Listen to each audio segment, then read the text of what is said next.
have Richard Rees, a marine conservationist. After 10 years working as the director of a whale shark charity, marine conservationist Rich moved back to Pembrokeshire, or back to Wales in 2015. And what followed were incredible encounters with blue sharks in the clear waters 30 miles out in the Celtic Deep. So Rich is going to provide us with a window onto the extraordinary wildlife living offshore all around the coast of Wales and how you can experience it too. So if Rich is ready, I will stop sharing and pass you over to Rich. Hello everyone. Thank you very much. Thanks very much for the opportunity to chat to you today.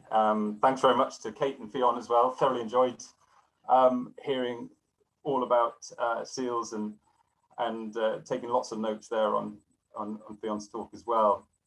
I'm sort of, as Alex said, I'm sort of recently returned to Pembrokeshire and being involved in shark research and conservation for a little while. I sort of, coming back to Wales, it was very much on my mind to see what Welsh waters had to offer in terms of sharks and whether we could get out there, whether it was feasible to swim with them and have some encounters out there. And I suppose at the start of a journey really of discovery, and it's really nice at this point, I suppose, to share what we found so far.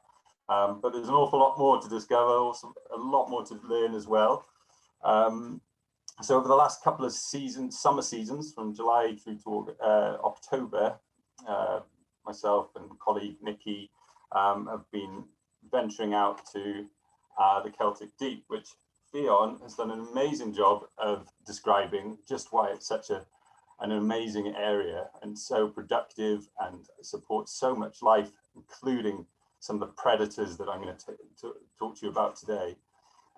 It also supports these guys.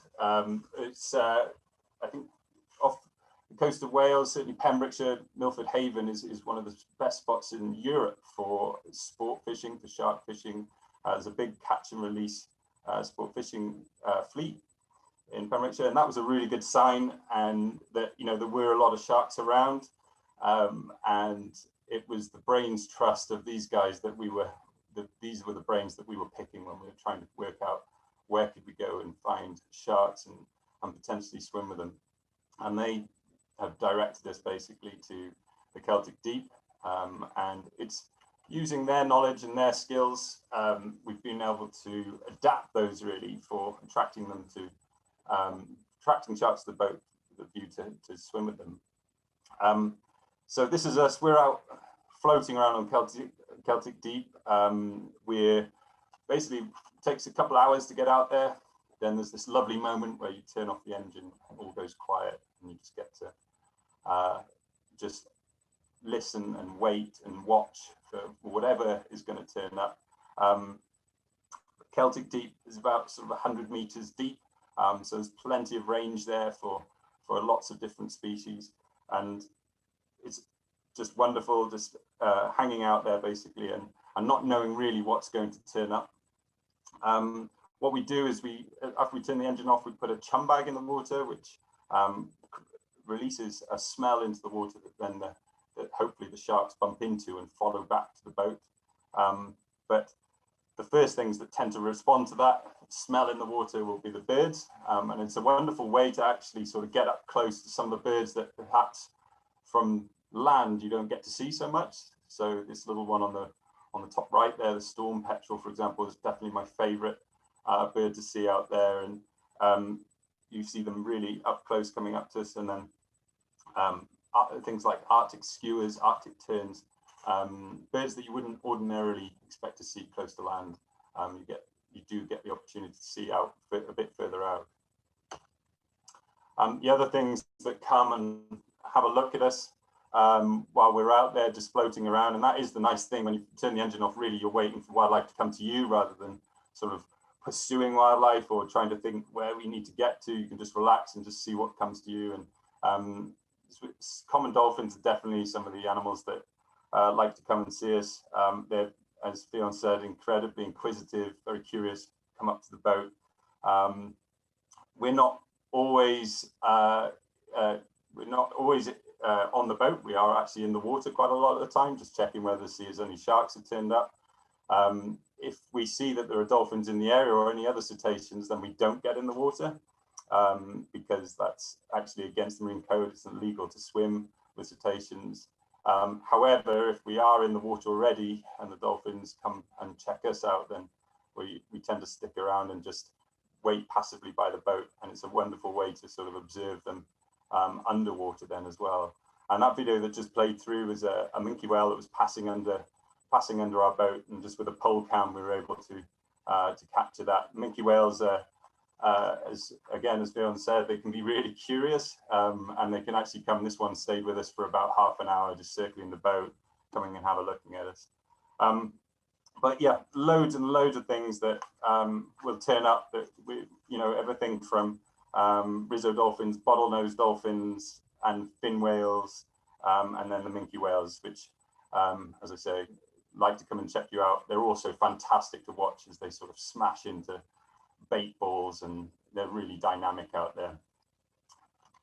I think probably the thing that surprised me the most about being out in the deeps, and was a bit of a revelation in terms of I just wasn't expecting it, was the first time one of these jumped out of the water next to the boat. It was like a torpedo the size of a cow had just sort of bust out of the water next to us, and it took a while just for the brain to compute what it was. It was so oversized. These things are incredible. The bluefin tuna, the Atlantic bluefin tuna, it's the largest tuna species in the world, and we've got these in Welsh waters.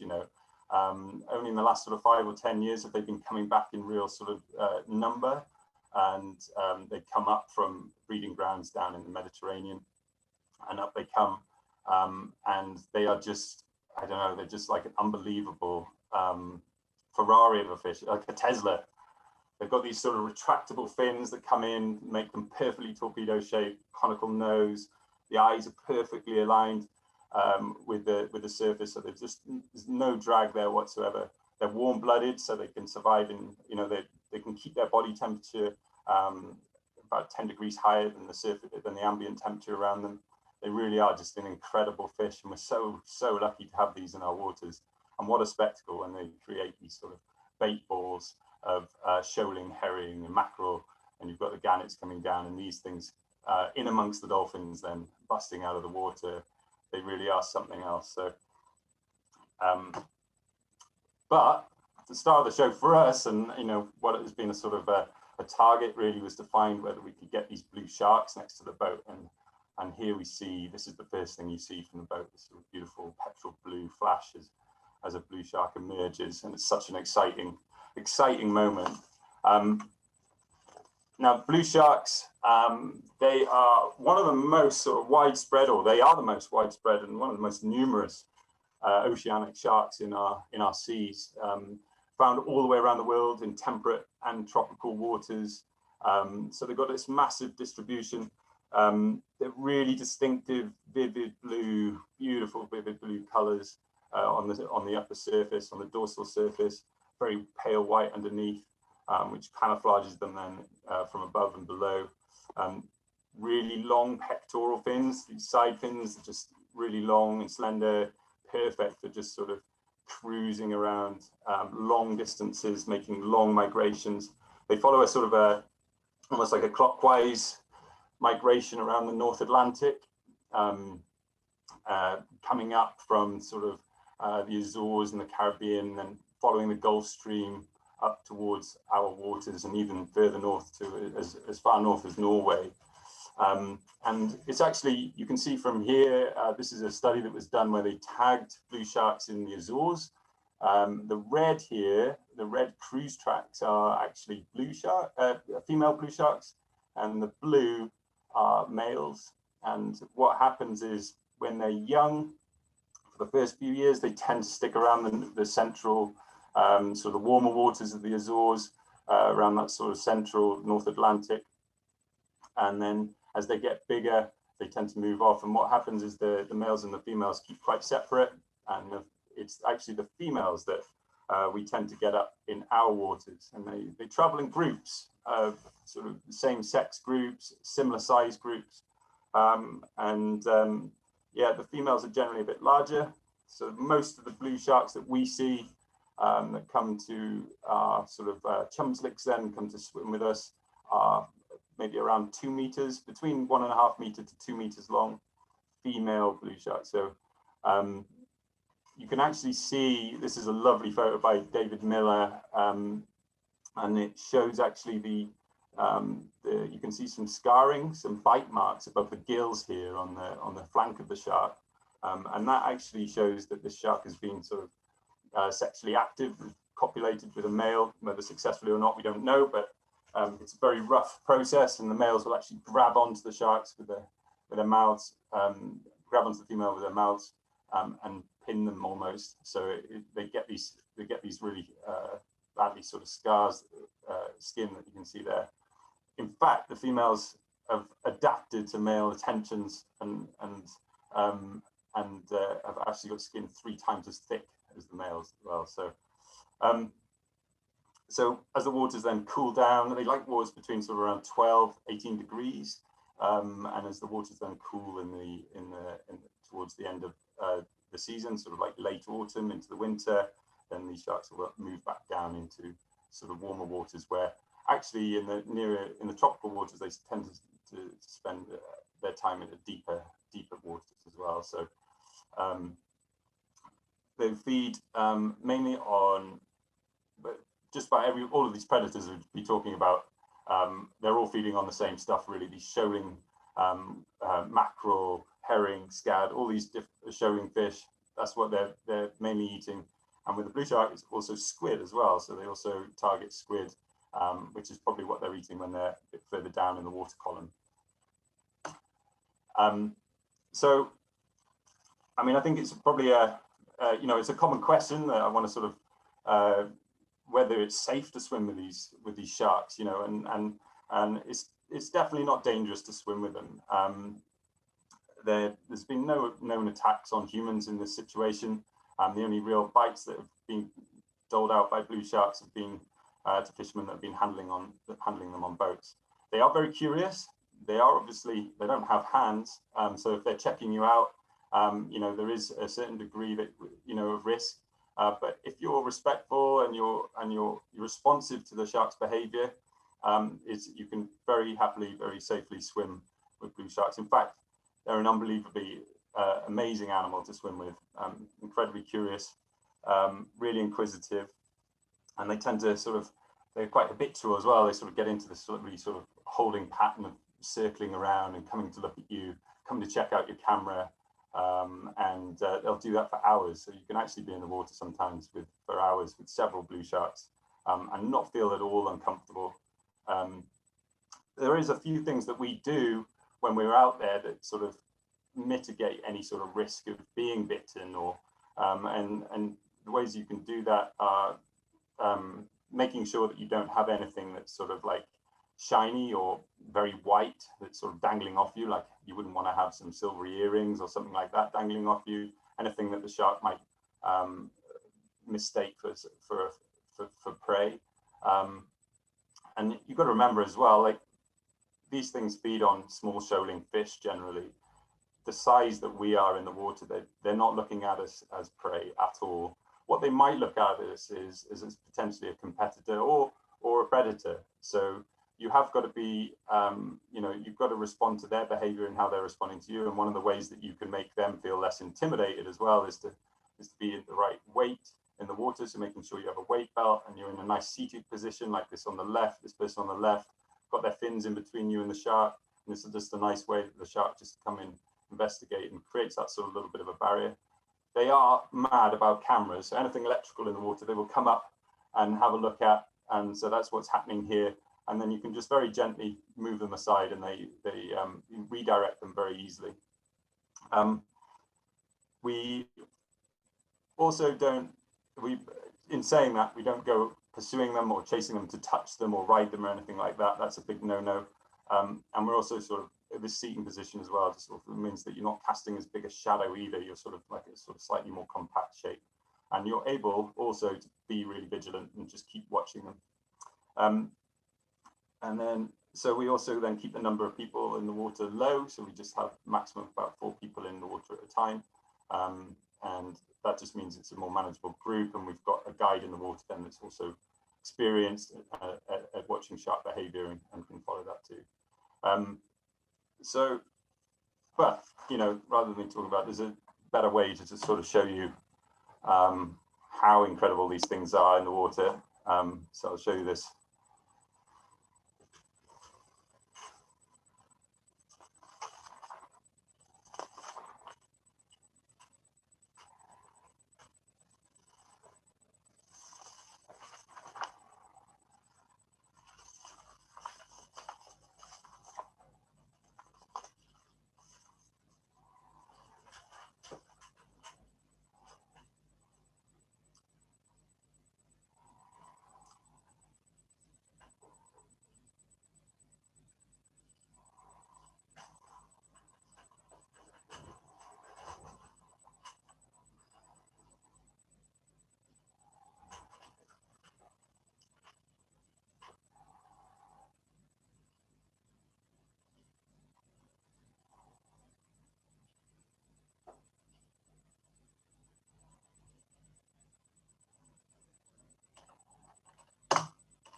Oh, sorry.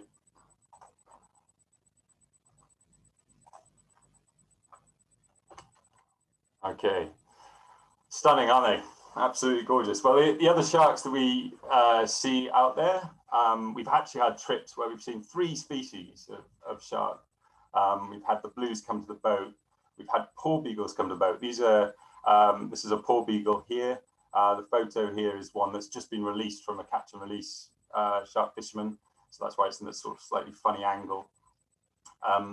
These are amazing. They're sort of like little compact miniature great whites. They're actually quite closely related to the great white and part of the mackerel shark group, and along with the Mako. They're a lot, there's a couple of sort of major differences, I guess, between these and the blues, in that these actually prefer sort of cooler water. They have 2 populations, there's 2 populations of porbeagles. One's in the North Atlantic and then one's in the Southern Ocean. They prefer cooler water. They're again able, a bit like the tuna, they're able to sort of, they're warm-blooded essentially, and able to regulate their body temperature above the ambient temperature of the water.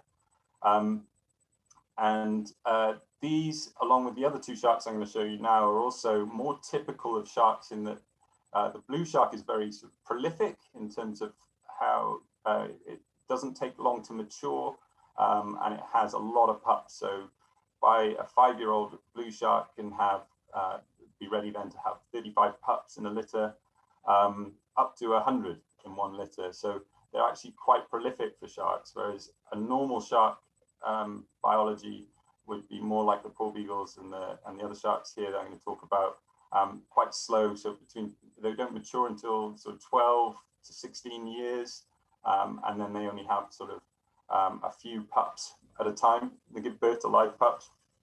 And this is one of the reasons why sharks are so under the cosh at the moment, is that they cannot respond quickly to pressures like overfishing, because they are so slow to mature, so slow to reproduce.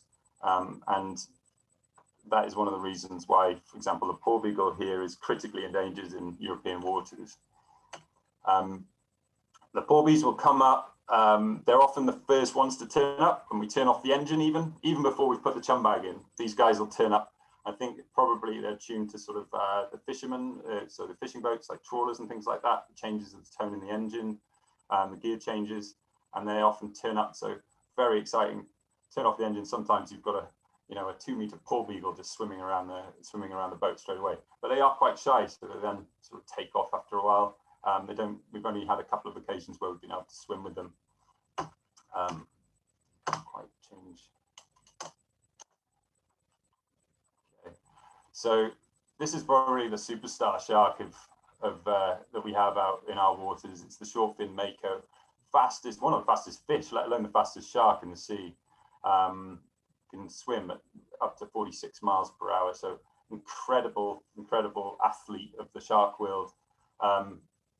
it's very much like the blue shark in terms of its range. It's you know, throughout tropical temperate waters, and it's similar prey as well. And unfortunately, probably even more so than the blue shark, because there aren't quite as many of them. They're really being hammered by overfishing as well. So again, in Europe, they're actually classed as data deficient, and this is one of the big problems. But globally, they're an endangered species. This picture up here on the top left was we were out this day actually. We weren't far from Rob, and he caught an 11-foot short fin Mako shark, which is an incredible animal. Happy to say it was released. I don't know exactly the weight of it, but it would have been a very heavy shark and probably a record holder if they pulled it up. But he was able to put it back without bringing it on board. And then finally, we've got the Thresher Shark, which you don't tend to see in the water. They're very shy, tend to swim a little deeper down as well. But you do see them every now and again breach or bust out of the water. And you can see this not just from, it don't have to be out in the deeps, they actually come quite close inshore. You can see this even from the cliffs. St. Govans, there's been threshers seen jumping off there. Thanks to Sea Trust and Richard Crossan for this photo, because although I've seen it a couple of times out there, been lucky enough to see them breaching a couple of times out there in the Celtic Deep, I've never been fast enough for the camera. And then you can see also on the boat that we use for going out on the trips, they've also landed this sort of record thresher as well. So some pretty incredible sharks out there. Just aware of time, so I'm going to rattle through any questions. We can go at those after. I just want to address the fact that we chum for sharks, and I think it's often brought up as a question as to whether that's okay, and I think it's really good that that's sort of discussed. Actually, there are big issues around shark habituation, which is the process whereby sharks become used to being maybe fed on a sort of a regular schedule, and become dependent on it, and maybe affects their normal foraging behavior.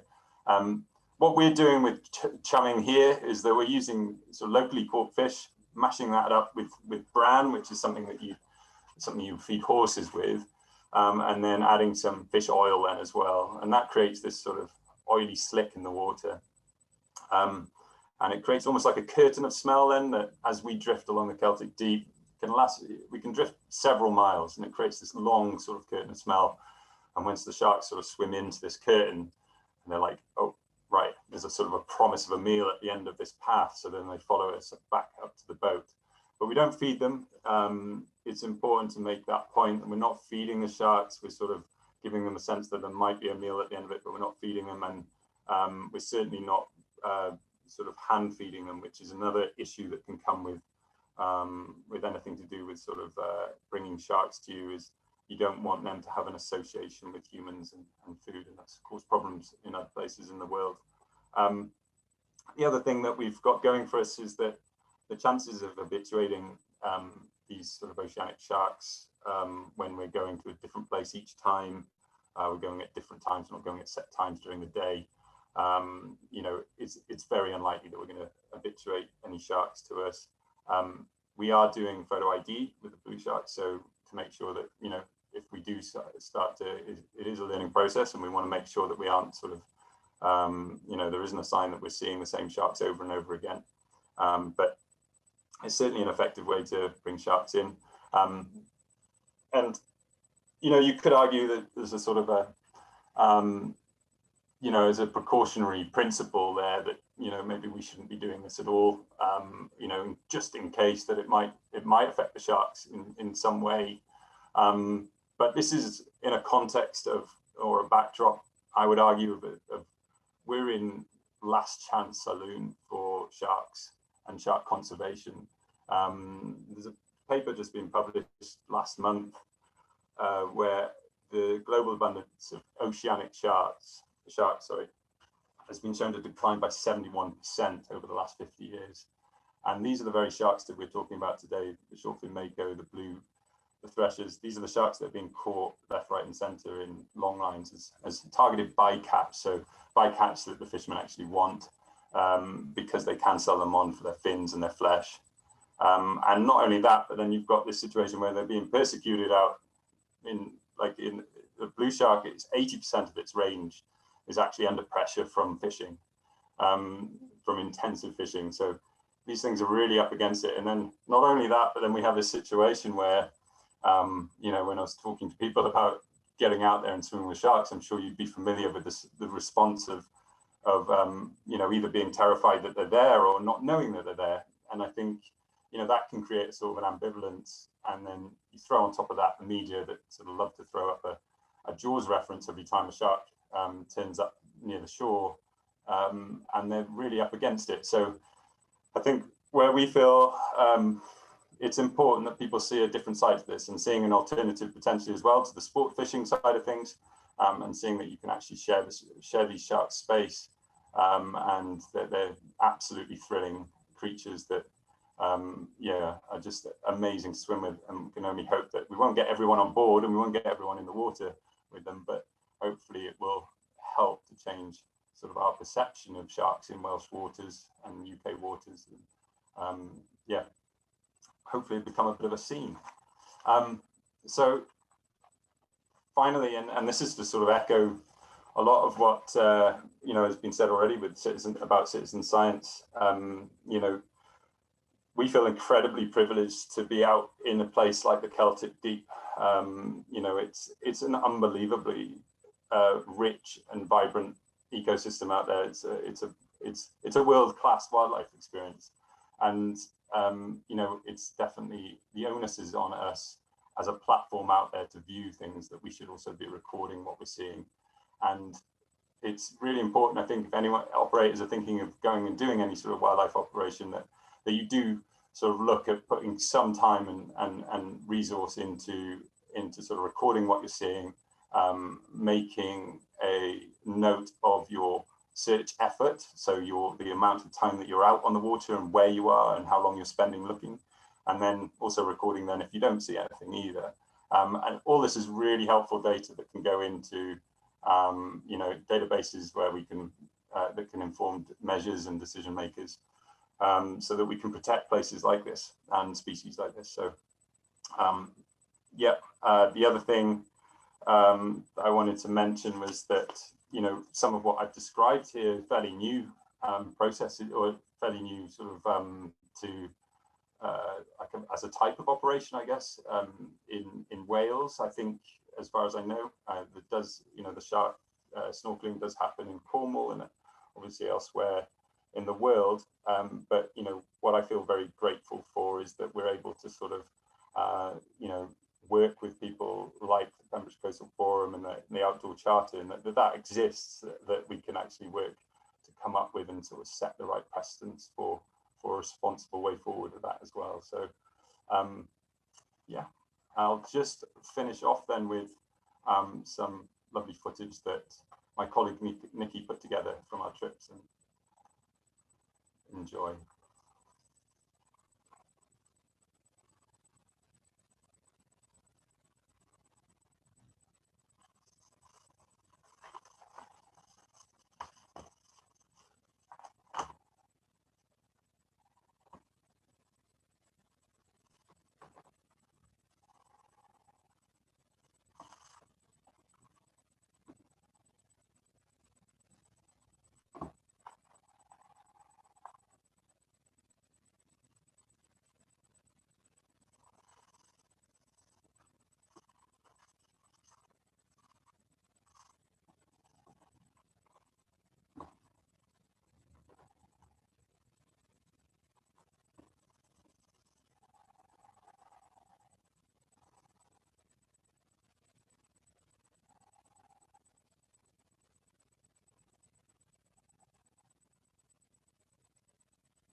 Diolch yn fawr. Thank you very much.